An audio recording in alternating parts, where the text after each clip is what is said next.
So, good evening, everyone, and thank you so much for joining me. I've really been looking forward to being with you, not only because this is one of my most favorite subjects, but because I think of you as my people.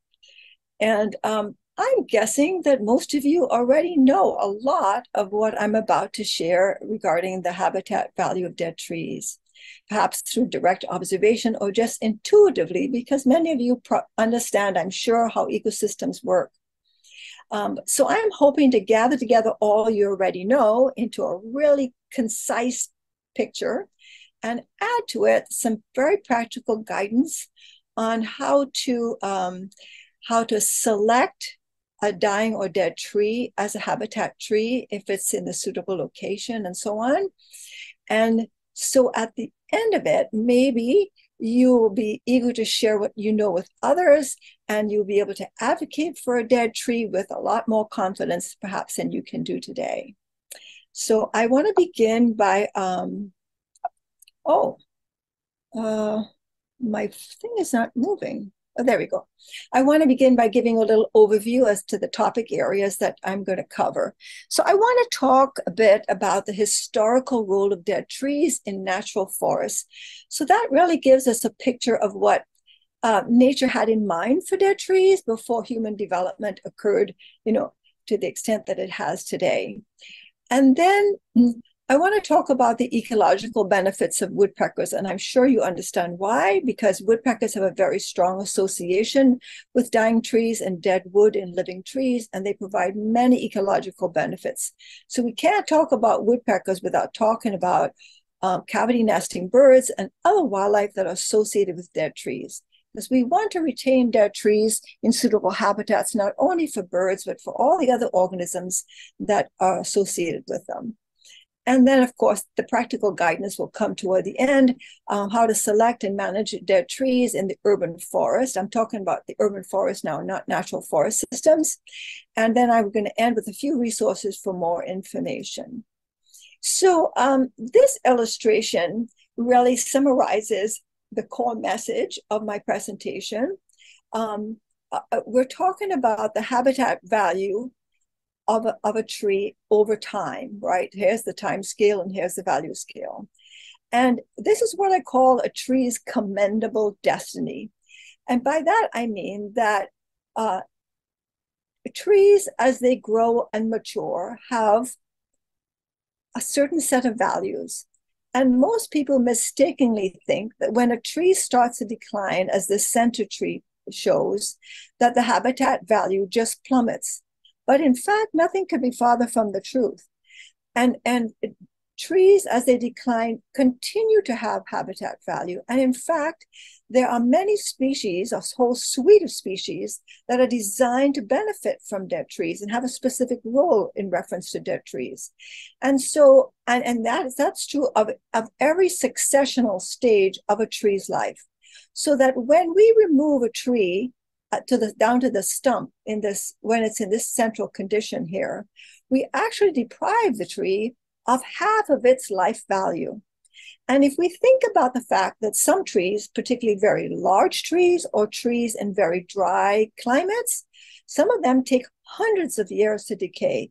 So think about possibly all the years of habitat value that tree could have had if we let it die in place, or at least we retain some of its wood as it fell. So we've changed the land, and we've had to change the rules about managing dead trees, right? So we have to be concerned about the safety of trees, and we have to be concerned in some cases about the aesthetics of trees, because some people who own property find dead trees unattractive and they naturally don't want them around. So we all understand that. So what we've typically been doing is cut trees down to the stump. And I want to give you options or reasons why we should do something other than just cut a dead tree down to the stump. So there's a whole suite of organisms that lay in wait to actually cull weak trees and get them ready for their final resting place, which is obviously the soil, where they can return their nutrients to the soil. And all these organisms help to keep forest ecosystems in balance. And the example of these organisms are bark beetles, wood-boring beetles, wood wasps, moths, termites, flies, and fungi. So now I want to move on to cavity nesting birds, and I want to focus first on woodpeckers. So there are about 80 cavity nesting breeding birds in North America and 21 of woodpeckers. And as you undoubtedly know, woodpeckers have a whole bunch of ecological benefits. So I'm just going to cover them for you. This is the no-brainer one. You all know that woodpeckers excavate nesting cavities and roosting cavities in trees, and those, when they're vacated, are inherited by many, many species of birds and other organisms as well. But woodpeckers are copious consumers of insects, and the term habitat partitioning comes to mind when I think of woodpeckers and insects, because woodpeckers all forage in different places for insects, some in multiple places, but collectively they remove insects from every imaginable place that you can think of. So here's a Lewis's woodpecker, and you undoubtedly know that they engage in fly catching just like the black phoebes do, right? So they and a few other woodpeckers pluck insects directly from the sky in flight or while flying. We have woodpeckers that will pluck insects from foliage of leaves. Here's a Nuttall's woodpecker. We have the woodpeckers with the weaker bills, right, will extract insects from the surface of bark, and others like this Arizona woodpecker will go behind loose bark to get insects. And then we have those with stronger bills that go after the insect larvae behind bark and inside the sapwood. And these are the woodpeckers that are real in natural forest systems, become the first responders to insect outbreaks. And though we don't have any hard data to prove it, there's some sort of collateral evidence to suggest that when woodpeckers, because they're first responders to insect outbreaks, when they get to trees when the infestation is just starting, it is theorized that perhaps they actually help to extend the life of infested trees. And in exposing resources of insects like this that other insectivores can't access, they actually provide access to these insects to birds or other wildlife that wouldn't be able to reach them. And this is certainly true of the work that the pileated woodpecker does inside the heartwood of trees. When the pileated woodpecker goes after the carpenter ants, this is what happens. So woodpeckers are exposing sources of insects for other organisms. So apart from standing trees, even down wood has value to insect-eating birds, and not just woodpeckers. And so we see a pileated here with a wonderful beetle grub that is taken from this down log. And then, of course, we have primarily one terrestrial woodpecker that extracts insects from the soil, mainly ants and beetles and that kind of thing. So there's a woodpecker for almost every insect anywhere. But in addition to the fact that woodpeckers provide this tremendous ecological benefit in consuming so many insects, there is one sort of less obvious benefit or ecological service that woodpeckers provide, and that is that they are agents of forest succession. And I'll explain that by saying that you know that fungi occupy decaying wood, right, or dying trees, and what we see, the evidence of them, is these fruiting bodies. We call them mushrooms. So when woodpeckers hitch up and down trees with mushrooms on them, they actually brush up against these fruiting bodies, and they pick up the fungal spores on their bills, on their heads, on their bellies, on their feet and feathers and so on. And they transport these fungal spores into their cavities and up and down the tree, and also take them to other trees as well. So ironically, but not so coincidentally, woodpeckers actually, by being agents of forest succession, helping trees break down, they're actually supporting or they're on a mission to serve their own purpose, right? But of course, woodpeckers are not the only organisms that are vectors for fungal spores. Even insects or other mammals, rodents and so on, will pick up fungal spores and do this kind of work of forest succession. So this is sort of a community effort in forests where trees are dying. So in addition to the 80 or so woodpecker species we have in North America, we have 7 ducks that are cavity nesting species. And this, of course, is the common merganser. We have 10 owls. We have 2 falcons, the merlin being the other, and we have 40 songbirds. So many of these species are not only use woodpecker cavities, but they use natural cavities as well, and some need large natural cavities too that maybe woodpeckers can't make large. And the pileated woodpecker obviously makes the largest cavity, and there are some ducks that can use a pileated woodpecker's cavity. But so you find all these cavity nesting birds, moving between what's available, woodpecker cavities and unnatural cavities. So one of the things I make a point of when we do workshops for tree care providers, and we have what we call best management practices to reduce impact on nesting birds. And one of the challenges facing tree care providers is it's very hard for them to tell when an active cavity, a cavity has an active nest in it. So one of the things we do is that we in our workshops, we give them some tips on how to identify a bird that's breeding or a nesting bird to help them be more watchful of where that bird is going. And so I make the point to them always that, they may think that one nest, if we destroy one nest, well, what's the big deal? That it really is a big deal, because we're not just destroying 4 eggs or 4 nestlings. We're really destroying all the future generations that those nestlings might have produced had they lived to breeding age and, adulthood and breeding age. So that's how, how bird populations diminish in these incremental ways, not usually 1,000 birds losing thousands at a time. So I try to convey to them the significance of their effort to be careful about nests and trees. So let's move on now a little away from birds and look at the other organisms that are associated with dead trees. So the California Department of Forestry and Fire Prevention has listed 35 organisms in California that are associated with standing dead trees or downed wood. And of course, that all of these organisms, no matter what they are, all play a role in keeping ecosystems in balance. And of course, the raccoons are one.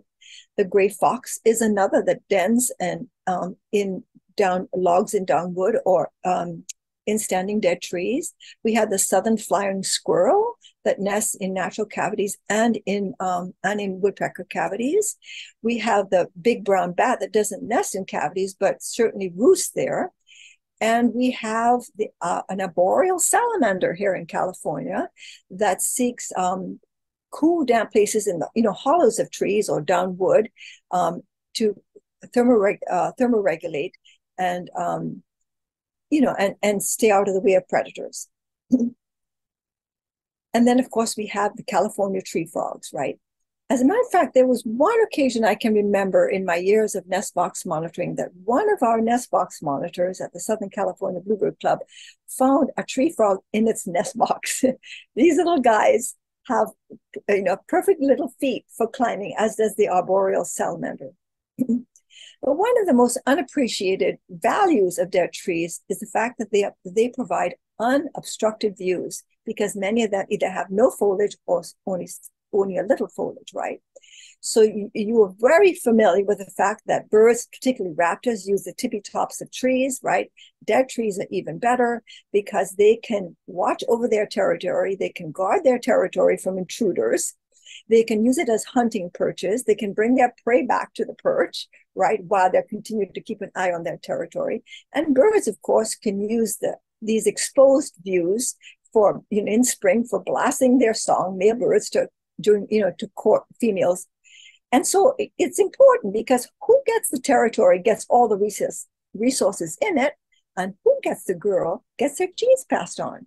So these unobstructed views are very valuable to birds.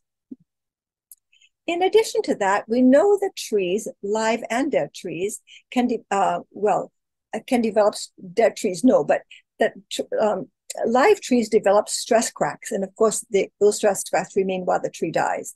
So here on the left is a live tree, I believe, and on the right is a dead tree. And these stress cracks, arborists consider them defects. I think that's the term. And sometimes arborists are a little premature to think that these defects always represent a hazard. But I've been around the tree care industry enough and taken enough seminars and so on from them to know that stress cracks in trees are not always, they do not always pose a risk. So anyway, these stress cracks, I tell them, are habitat features. Don't think of them as defects, think of them as habitat features because organisms seek them. And here you see the western fence lizard. Now, we don't know if it's there thermoregulating or it went after insects or was escaping a predator, all right, but it's there for a reason. And here we have brown creepers roosting in the fall or winter. I don't know when this picture was taken. I can't remember if David Hoffman told me or not. But here are brown creepers roosting in an old stress crack in a dead tree. And then here we see, this is what sycamore in a park not far from where I am, acorn woodpeckers nested in the sapwood in this tree. It's a live tree, right? And you can see signs of where they might have tried to put acorns in these holes. And a nuthatch, white-breasted nuthatch inherited that hole in that stress crack. And lightning, of course, strikes trees, both dead and living trees, and creates these narrow slits. And the Zerca Society tells us that about 30% of native bee species nest in tree cavities. I know they do nest in downwood as well. And I want to tell you a really comical story. Whenever I see this picture, I'm so tickled by it. So this is a picture of what we call a woodpecker start. You know how woodpeckers obsessively go around testing out wood to see if it's soft enough to excavate a cavity? Well, a downy woodpecker did this in a tree and it abandoned it. But here came along a carpenter bee, which is a solitary bee, since we're on the topic of bees, and took advantage of the work started by the woodpecker and just continued tunneling in there to lay her eggs. When you see a carpenter bee's entrance hole, it's usually about the size of a nickel, but it was much bigger in this case. But you can even see the frass here that carpenter bee it pushed out with its legs as it was burrowing in there. So who would have thought that woodpeckers sometimes help carpenter bees nest in dead trees, save them a little labor? And here's another no-brainer, right? You know this, that dead wood and living trees or dead trees are great places to store food. And not just birds do that. Other organisms store food in dead trees too. And one of the sort of a little miscellaneous uses of dead trees is that because the decay creates depressions, either sometimes in the tops of trees or just on the surface of a dead limb, they create anvils for birds to crack nuts and seeds and the exoskeletons of insects. Pretty handy. And then when we think about when a tree falls, right, sometimes trees fall and they don't exactly fall on the ground. They fall against another tree. And we understand now from studying these trees and the organisms that use them, that they can act, these fallen trees act as corridors or linkages between habitats. This is an American martin, which is also a cavity nesting organism. So these fallen trees that are high above the ground can actually allow organisms or animals to move from one habitat to another to escape predators, and also it helps the gene pool, right, when they can travel across landscapes in it more readily. And what else? Oh yes, a log across a stream. Well, now, you've seen herons and egrets, fishing from logs in streams, I'm sure. But a log across a stream is useful for animals too, apart from birds. And of course, if it goes from one bank to the other, it helps serve as a bridge to get from one side of the stream to the other. And is this not obvious? A perfect place for mother duck and her nestlings to rest, right? But let's just look at now when a tree falls, or if a tree has to be removed, you could ask that some large pieces be left on the ground where the tree is, because leaving large pieces of wood on the ground, dead wood, has a number of benefits, possibly. One is it tends to trap leaf litter, which keeps moisture in the soil, gives protection to soil organisms. It also can trap snow and reduce snow melt in the spring. And and also it can reduce runoff if the log is in parallel to the contours of the land. It can reduce runoff and therefore the loss of nutrients. And I often say, if you can talk someone into leaving a down log when they've had to remove a tree, it's best perhaps to keep it in partial shade, particularly if the log, if the location is in a place that gets very hot, right? And because if there's decay inside, there's potentially a place for wildlife to seek refuge from the elements, and it can get awfully hot in there. And you might make things even better if you excavated a little bit in the soil to allow the log to sit lower into the soil to, be more like natural conditions. Okay, so let's get to the guidance now. So when we retain dead trees in developed landscapes, my first recommendation is that we choose trees that are in high quality habitats. And I'll show you some slides in a little bit as to talking about what I think of as high quality habitats. In other words, there's no much point, advocating for a dead tree in a commercial area or a parking lot. Though I'm going to show you one exception in a little bit. All right, and the other thing is to always make safety a priority. Land managers and tree care providers are very concerned about tree risk and tree failure. And so we have to respect this because it's important that people are not injured or property is not injured. So we have to be on board that safety to people and property always comes first. The other thing is, if you're hoping to retain a tree that's pretty tall, I'm saying like something under 6 feet, let's say, it's important to consult a tree risk assessment qualified arborist. They're arborists with special qualifications to assess the risk that trees pose in terms of failure. And so you can find a tree risk assessment qualified arborist by this wonderful website called treesaregood.com. And it's not only a great website to find an arborist with different credentials, but it's a great website to learn about different tree species and all their different values and needs and so on, particularly if you're considering planting a new tree on your property or something. You want the right tree in the right place. I have learned that lesson many times with tree care industry, the costs of not planting the right tree in the right place. We lose a lot of trees prematurely and therefore less habitat for birds when we put the wrong tree in the wrong place. So consult a tree risk assessment qualified arborist, and that person is, if the tree is going to be pretty tall, is going to tell you that tree must be regularly monitored for safety, and that arborist will tell you, we'll check on it maybe every 6 months, once a year, depends on condition of the tree. So these 4 things are very important to know when we advocate for the safe retention of dead trees. So what do I think about, high habitat areas? So this is a riparian area, and naturally that even for birds, riparian areas are one of the greatest habitats, right? Now, this may not look like a riparian area in your area, but in a wonderful park near to where I live, there's this little creek, and there are many trees that go along this creek here. And years ago, I advocated for the safe retention of, I think it was 2 or 3 trees there. And they were used by the Nuttall's woodpecker and the downy woodpecker in the park. So, a riparian area can never be too small if it has, particularly if it has native trees in it. It's a wonderful place to advocate for the safe retention of a tree, and or even if the tree is adjacent to bodies of water, so not just creeks or rivers, right? The other thing is, I always think it's best to retain dead trees in places where there's a lot of tree and plant diversity. I'm sure you guys know this. Trees of different maturities, trees of different species, different spatial arrangements, as well as lower vegetation. It just makes for a richer habitat.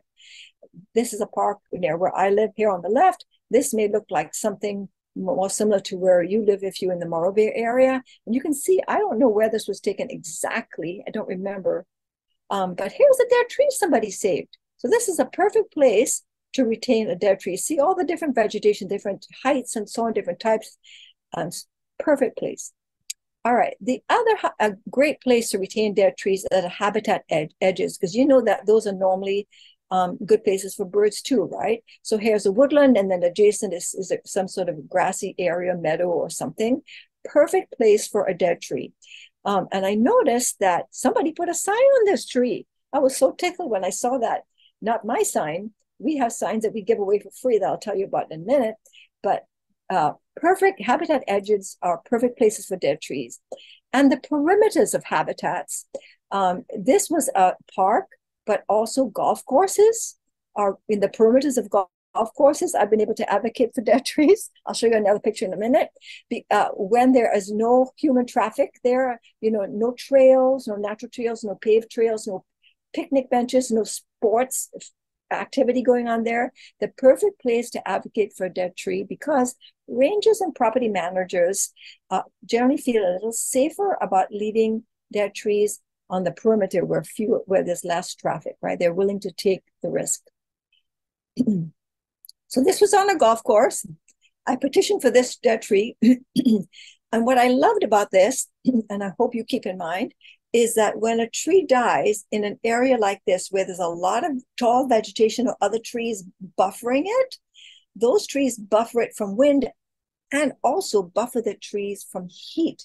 Because if a woodpecker makes a cavity in there, that cavity is likely to be a lot cooler inside if you're in a hot area, if there's a lot of vegetation surrounding it. And also, that vegetation provides cover for fledglings when they leave the cavity, right? So areas that are buffered from wind and vegetation providing some buffering from the heat. All right. And of course, this is a pipe dream, but I see this so rarely that I had to show you. So one of the other things in a perfect world is that it would be ideal to retain clusters of snags, and snags in different, what they call decay classes, what you saw in my first illustration, all the different decay classes. Woodpeckers, first of all, it just makes for a more diverse habitat, habitat with more diversity. And woodpeckers love clusters of snags because they create cavities for nesting and cavities for roosting. So if ever you're lucky enough to advocate for more than one snag on a property, go for it. All right. So when I go looking, hunting, scouting places for a tree to advocate for, one of the first things I look for, of course, are trees that show distress or are dying. I look for signs of woodpecker work, because woodpeckers are the only birds I know of that leave a record of their work. And of course, the records are cavities, right? So this is a freshly made cavity right here. And they go around obsessively, as I mentioned before, trying trees to see if they're suitable for excavation. So you see, these are woodpecker starts. And then I look for signs of foraging in the tree. All these things tell me that this tree is useful to a woodpecker. And so I want to point out to you that to tell the difference between a woodpecker's foraging hole and a beetle's exit hole, and I'll show you an example of a beetle's exit hole in a minute, you look for the circumference. If the circumference is jagged, just like the starts are, just like the cavity hole entrances are, if the circumferences are small and jagged, then that is likely a woodpecker going after grubs behind the bark. And sometimes if you look really carefully, you may not be able to see really well in this picture, you'll see the depressions of their claws just beneath those foraging holes where they hooked on, right, as they hammered in there, chiseled in there to go after the grubs.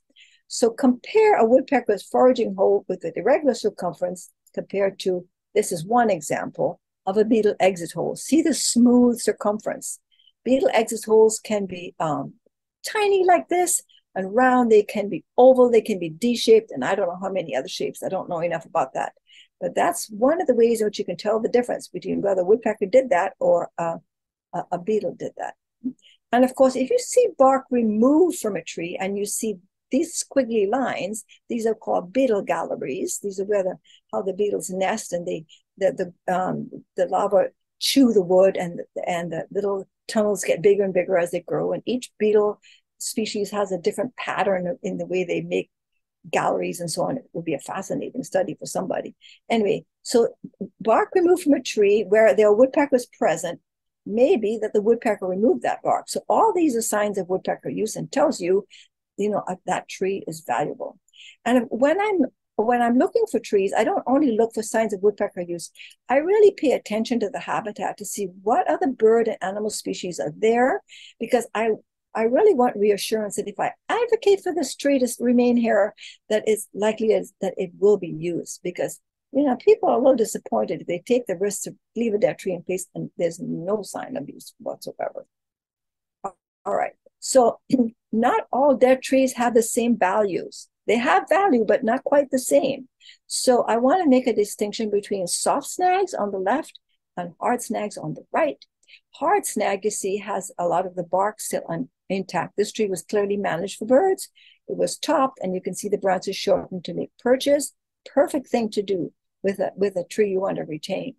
This tree, all other things being equal, is likely to stand longer than this tree.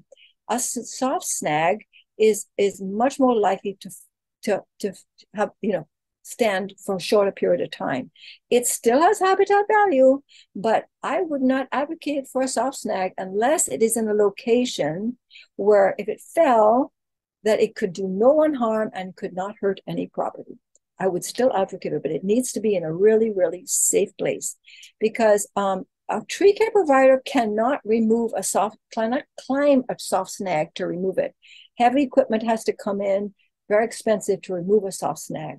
So just keep that in mind when you're advocating for trees.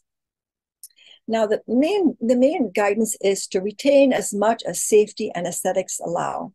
So this tree was retained at my request. What they did was they shortened the tree, they reduced the height, and they did reduction cuts on the limbs to take the weight off and to make the tree less likely to fail in the short term.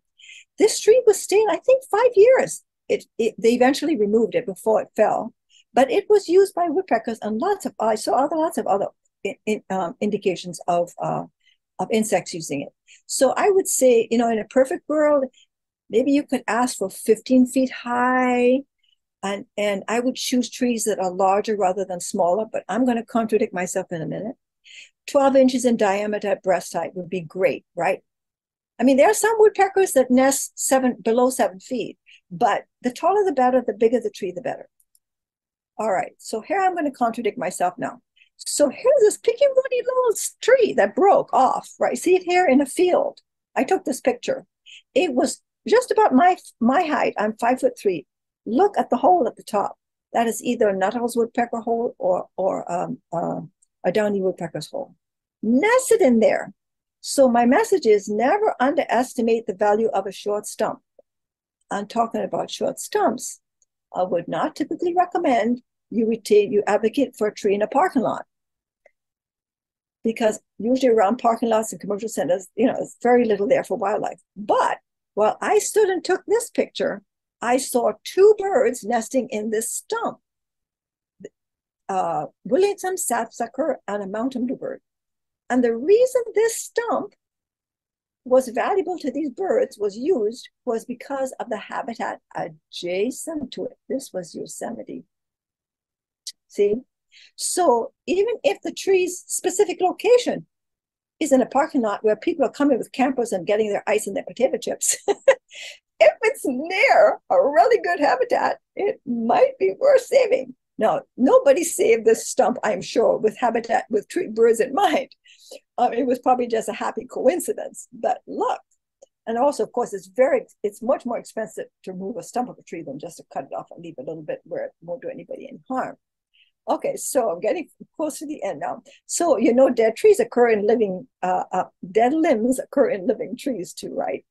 So I advocated for this limb. It was about 20 feet long. See, it's pretty sizable limb. 20 feet long, was over a small parking lot. They were going to make a collar cut right down here. And I said, please, please, please, no. Leave as much as safety allows. So they did. They just made a heading cut here. See that? There were 2 species of birds nesting in here. Acorn woodpecker and European starling, believe it or not. So they left this.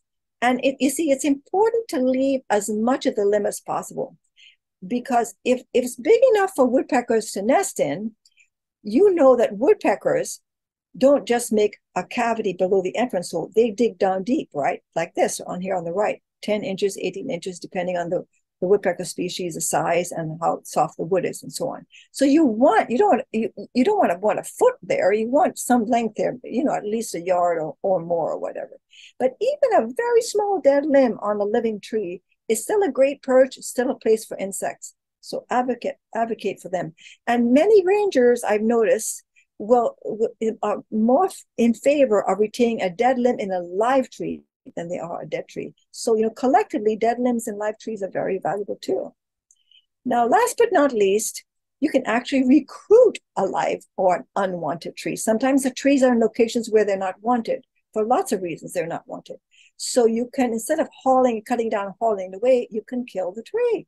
So there are many ways to kill a tree, but this is one that I think is safest, particularly in urban areas. You can shorten the tree, and you can remove about 25% of the limbs and make jagged cuts as you do to allow water and bacteria and fungus spores to go in. You can even take a drill with like a 1-inch bit and drill holes in the tree. All that will help the tree decline.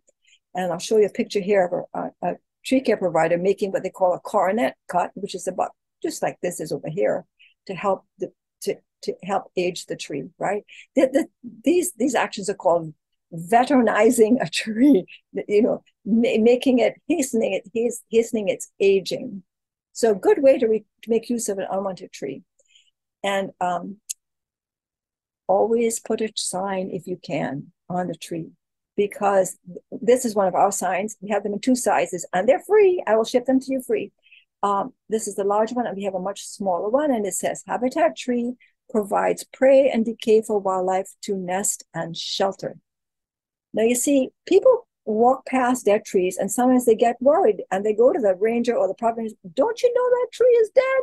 Aren't you concerned it's going to fall on somebody? Well, once you slap that sign on there, folks, oh my God, the lens changes, right? Because not only do they know that people understand that tree was dead, but they intentionally retained it for this reason. Consciousness raising is irreversible, I say. All right, so just 3 resources I want to wrap up with. I invite you to go to the Cavity Conservation Initiative website. There are lots of resources here, lots. This nature store here on the right is that page is where you request tree signs from me. There are a number of photo sliders on the homepage. I want to bring your attention to this one, the one with the bluebirds. It has a 3-minute video there. It's called This is the Tree.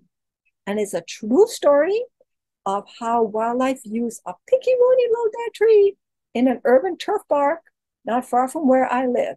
It's very nicely narrated, and it is a wonderful way to introduce children to the habitat value of dead trees. This is the tree video. You can view it. Then in case you don't know, the Arbor Day Foundation produces many what they call Tree City USA bulletins. They are wonderful resources about trees, everything imaginable about trees. But I collaborated with them to produce this one. It's called Trees Are for the Birds, or Should Be, because they didn't have any about birds. I said, what's the deal, guys? So we produced this. It's 4 pages. It is a wonderful resource. It talks about deadwood and dying trees. See, the cavity conservation is mentioned here. It's a great thing. You can download it for free from the Arbor Day Foundation, and it's a great resource to share with all of our members and the public. Whoops.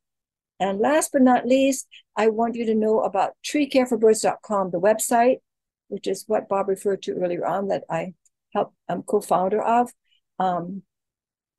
This is the treecareforbirds.com website has the best management practices to reduce impact on nesting birds that the Western Chapter ISA has adopted.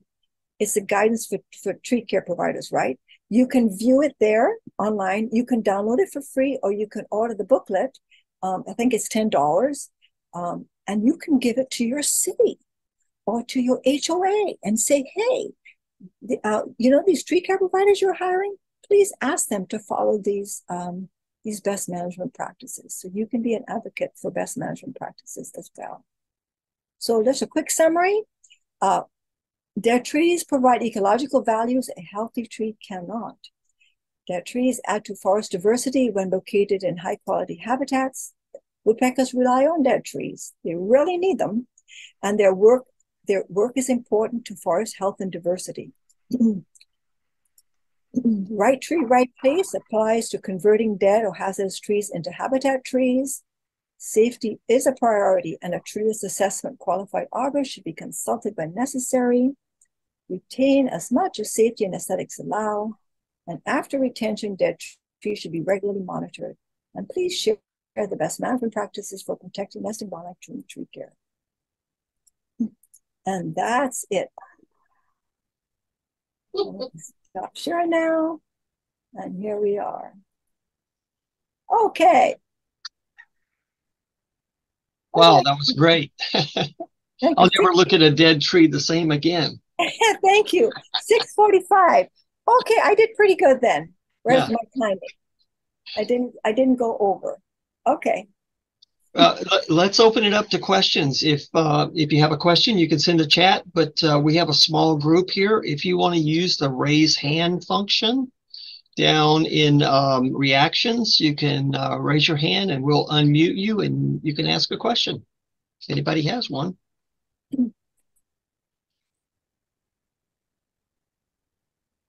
Okay. Hang on a second. Here we go. Okay, Elise. Hi there. I'd like to know if it's possible to buy a stump to put on a porch so that birds might nest in it. My issue is I get winds here on my porch, and so I like to put up nesting things, but they blow around, and so the birds aren't very interested. So I'm trying to find something I could to use instead. Oh, so you're interested in finding a place that would give you or sell you a stump, right? Yeah, exactly. Right. So a small one. Yeah. So two things come to mind. One is that I would look for a big tree care company working in your area, or even your city's tree care provider, and contact them. You can go to their website and contact them and make the request, because they haul away wood all the time. The other thought is that, what they call urban wood, which is wood left over from tree removals, is a big business now. And people who are in the urban wood sales business have huge yards and properties with lots and lots of wood piled up that they sell just as is, or they cut it into planks, and they sell it to people who want to use the wood to make different things, usually furniture and different things. So I would look for either a big tree care provider, or I would look for urban wood in my area, and they may be happy to give you a piece of wood that they remove from some property, some job. Okay, thank you for that. Roy, I know you have a question. I'm going to ask you to unmute and come on and ask your question. Okay, actually, I had two questions. I'd like to see again that last slide that looked like it perhaps had a contact for you link, but you only showed it less than a second. I'm sorry. Yes, right. Let me give it to you now. Yeah. It's my name, Gillian, Gillian. Martin. Dot Martin. Oh, Dot Martin. Yeah, at cavityconservation.com. Gillian.Martin at cavityconservation.com. And Gillian with a G. Okay, good.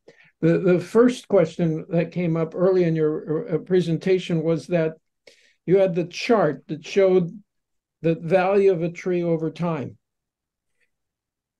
And fortunately, you then, through your program, answered my question, but the chart didn't display what you described throughout your program. Your chart instead showed 0 value for the tree once it's on the ground. And then you spent a third of your program talking about the value of the tree once it's on the ground. That's a very good point. I've been meaning to go back to the Illustrator. Yeah. So you get it. You get it. The value is not 0 after it's fallen on the ground. You're exactly right.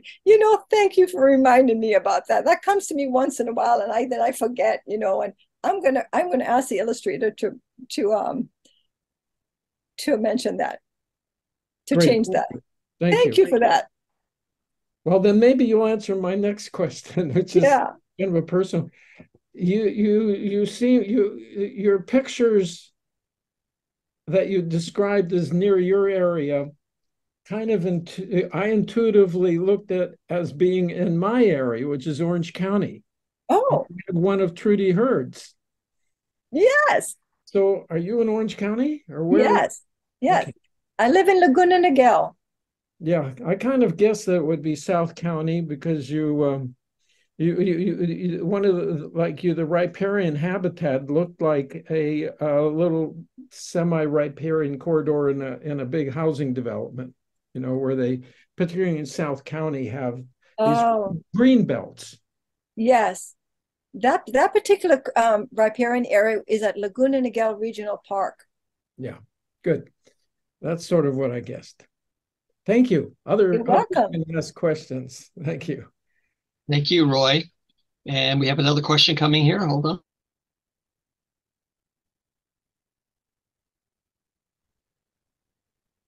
Hello. Yes. Hi. I had a situation where my neighbor cut down a tree that was a potential habitat tree. And I was unable to convince him not to do that. And I'm wondering, is there anything that can be done in a situation like that to gain some time or space to prevent that from happening? When a tree's on private property, we have no control over what that other person does. And if a person is really resistant, I would not push too much, because in the event that the person did not monitor that tree properly and the tree fails, you don't want implied responsibility. Do you know what I mean? I see the point. Yeah, it seems like it was a shame to lose such a wonderful tree. Yeah. Well, the only alternative is to say, well, if you take the tree down, can I have some of that wood from my yard? Oh, thank you. Yeah, it was. It was. I felt like I was talking till I was blue in the face, but couldn't really convince him. Yeah. No, I know what you mean. I have a neighbor who's just not, has no interest in supporting wildlife, and what happens in that yard is very sad to me. But it's private property. People have a right to do what they want. Yes, that's right. Thank you. Mm-hmm. Thank you. Any other questions? Oh. How did I lose that? Oh.